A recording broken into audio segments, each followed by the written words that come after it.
111.900 hektar lahan tertanam, 12 pabrik yang beroperasi tanpa henti, pendapatan lebih dari 12 triliun rupiah dalam setahun.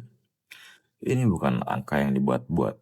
Ini adalah skala operasional nyata dari sebuah perusahaan yang tumbuh dari nol menjadi salah satu pemain agribisnis terbesar di Indonesia.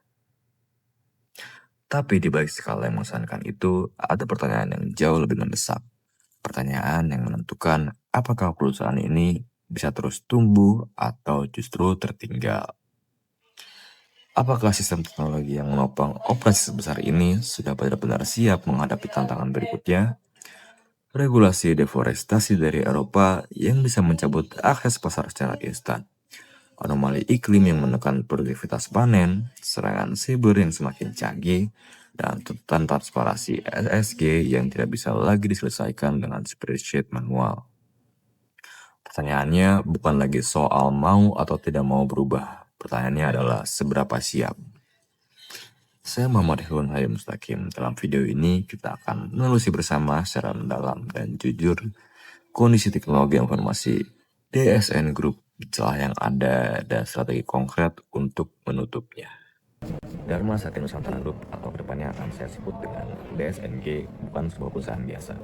Didirikan pada 29 September 1980, perusahaan ini memulai segalanya dari industri perkayuan. Setelah mendapatkan hak pengusahaan hutan dari pemerintah, 4 dekade kemudian mereka telah bertransformasi menjadi korporasi multisektoral yang sahamnya diperdagangkan di Bursa Efek Indonesia sejak 2013. Bisnis DSNG terdiri dari atas 3 pilar. Pilar pertama dan yang paling dominan adalah kelapa sawit. Segmen ini menyumbang lebih dari 80% total pendapatan perusahaan. Bayangkan, 111.900 hektar lahan dengan usia rata-rata tanaman 15 tahun. 12 pabrik kelapa sawit yang mampu mengolah 675 ton dan buah segar per jam setiap jamnya. Pilar kedua adalah produk kayu, engineered flooring, panel kayu, dan produk bernilai tambah tinggi yang sudah menembus pasar Jepang, Amerika Serikat, Kanada, dan Eropa. Produk yang bukan sekadar dijual, tapi harus memenuhi sertifikasi ketat seperti VSC, COC, CIRB, dan SVLK. Dan pilar ketiga yang paling futuristik adalah energi terbarukan. Limbah dari kebun dan pabrik diolah menjadi bio-CNG dan biomasa yang diekspor ke Jepang sebagai bahan bakar pembangkit listrik. Ekonomi sirkular yang nyata bukan hanya sekedar klaim. Hasilnya pertumbuhan yang konsisten dan substansial. Dari pendapatan 7,12 triliun pada 2021 naik hampir 2 kali lipat menjadi 12,31 triliun pada 2025. EBITDA tumbuh dari 1,94 triliun menjadi 4,08 triliun. Laba bersih dari 739,6 miliar menjadi 1,83 triliun. Ini perusahaan yang tumbuh, yang berambisi, yang tidak punya terasa puas dengan status quo.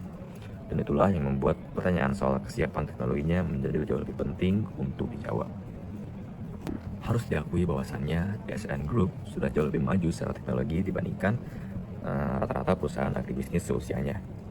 SAP S/4HANA sudah berjalan di 4 entitas utama, mengolah keuangan, produksi, logistik, dan penjualan dalam satu ekosistem. Di kebun ada 3 smart system farming yang bekerja sama, Enola untuk manajemen tanaman, UCHI untuk perawatan, dan Harmony untuk panen. Semuanya berbasis mobile, real time, dan berbasis IoT. Dan yang paling menarik, mereka sudah menggunakan kecerdasan buatan untuk menilai kualitas tandan buah sawit tanpa campuran tangan manusia. AI counting and grading, sistem computer vision yang secara otomatis mengklasifikasikan kematangan buah di jalur produksi. Di pabrik kayu, ada control room system untuk monitoring produksi real time dan RPA untuk otomasi proses repetitif. Di HR ada people hub, platform digital end-to-end mulai dari rekrutmen, manajemen kinerja, hingga mengembangkan kompetensi, semuanya mobile first. Dan pada semester pertama 2025, data center Tier 3 di Temanggung resmi beroperasi. Infrastruktur kelas enterprise yang sebelumnya hanya dimiliki oleh perusahaan teknologi besar.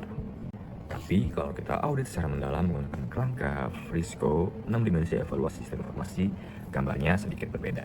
Rata-rata kematangan SITI dari DSN Group ini hari ini berada di angka 3 dari skala 5. Itu bukan angka yang buruk, itu adalah fondasi yang solid. Tapi untuk ambisi perusahaan yang ingin bersaing di kelas dunia, masih ada jarak yang harus ditutup.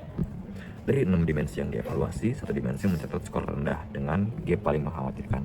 Dimensi integrity dengan skor 2 dari 5, yang berarti gapnya adalah 3. Integrasi data yang berarti sistem hebat yang dimiliki DSN Group seperti SAP, Usia, Harmony, Enola, masih berkomunikasi satu sama lain secara point to point, tanpa lapisan API yang terstandar. Tanpa master data manajemen yang terpusat, data tentang lahan yang sama bisa berbeda antara satu sistem dengan sistem yang lainnya. Bayangkan Anda sedang membangun bisnis ekspor yang menguntungkan ke Eropa. Kayu premium Anda sudah masuk ke pasar Jepang, Amerika, Kanada, Eropa. Kontrak sudah berjalan, revenue stabil, lalu datang satu regulasi yang bisa mencabut semuanya dalam semalam, yaitu EU Deforestation Regulation atau EUDR. Regulasi Uni Eropa yang melarang masuknya komoditas yang terkait dengan deforestasi. Dan bukan sekedar klaim verbal, mereka menuntut bukti digital ketertelusuran dari lahan ke produk, koordinat geolokasi, data rantai pasok, dokumen yang bisa diaudit kapan saja. GAPKI memproyeksikan potensi penurunan ekspor kelapa sawit nasional hingga 30% jika EUDR diberlakukan penuh tanpa kesiapan industri. Bagaimana posisi DSN Group ini? Ketertelusuran mereka sudah mencapai 97,76% di tingkat pabrik dan 99,48% hingga ke kebun pemasok. Angka yang bagus, tapi UDR tidak mengenal kata hampir. Kekurangan sisa 1 atau 2% itu bisa jadi alasan didiskualifikasinya perusahaan. Dan UDR hanya satu dari banyak tekanan eksternal yang datang secara bersamaan. Anomali El Nino telah terbukti menurunkan produktivitas panen secara signifikan. Volume tandan buah segar turun dari 22,27 juta ton di 2023 menjadi 2,1 juta ton di 2024. Dampak langsung dari kondisi cuaca ekstrim yang tidak terprediksi. Harga CPO global terus berfluktuasi. Pasar properti di Amerika Utara dan Eropa yang melemah menekan permintaan produk kayu. Over inventory di Jepang memperburuk kondisi segmen kayu yang sudah tertekan. Dan sementara semua tekanan itu berdatangan dari luar, ancaman dari dalam, jaringan teknologi perusahaan terus meningkat. Ekspansi integrasi sistem berarti makin luasnya permukaan serangan cyber. Makin banyak pintu masuk bagi ancaman yang semakin canggih. Sistem teknologi informasi yang ada hari ini bukan dari esok harus siap menjawab semua tekanan ini sekaligus. Kita sampai pada inti dari seluruh perjalanan ini, strategi konkret yang harus dieksekusi. 27 inisiatif, 12 di ranah sistem informasi, 8 di ranah teknologi infrastruktur, dan 7 di ranah manajemen dan tata kelola. Semua terintegrasi dalam satu arsitektur berlapis yang koheren.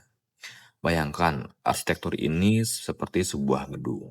Lapisan paling bawah adalah fondasi, sumber data operasional dari ribuan sensor IoT, SCADA di pabrik, SAP di kantor, dan mobile app di kebun data mengalir naik. Lapisan kedua adalah sistem saraf, Enterprise API, Integration Layer, dan Master Data Management.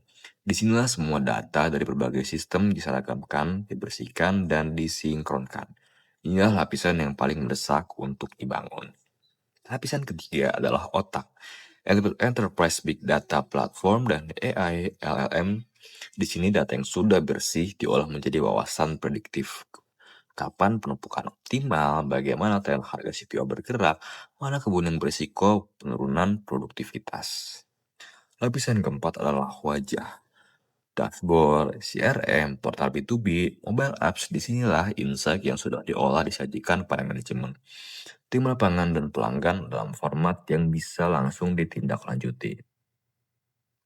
Dan melingkupi seluruh lapisan dari bawah sampai atas, selubung keamanan, Zero Trust, CEAM, ERC, Data Protection, tata kelola data yang formal, pertahanan yang tidak bisa tembus dari titik manapun. Dan satu hal yang harus selalu diingat, tanpa lapisan kedua, tanpa integrasi data, seluruh lapisan di atasnya tidak akan bekerja dengan benar. Ini bukan soal preferensi teknologi, ini soal hukum sebab akibat. 27 inisiatif itu dieksekusi dalam 3 fase berurutan dan saling menopang. Fase pertama adalah fondasi, idealnya di tahun 2026, 1 tahun penuh untuk membangun tulang punggung. Enterprise API Integration Layer dan Master Data Management menjadi prioritas nomor 1. Bukan karena ini paling seksi secara teknologi, tapi karena tanpa keduanya tidak ada yang bisa dibangun dengan benar sesudahnya. Secara bersamaan, SCEM dan Zero Trust untuk mengamankan sistem yang makin terintegrasi.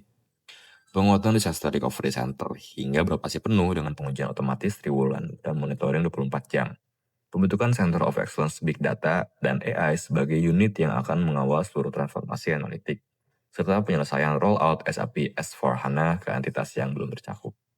Fase fondasi adalah fase yang paling tidak terlihat hasilnya secara kasat mata, tapi justru paling menentukan, seperti menuang beton untuk gedung pencakar langit.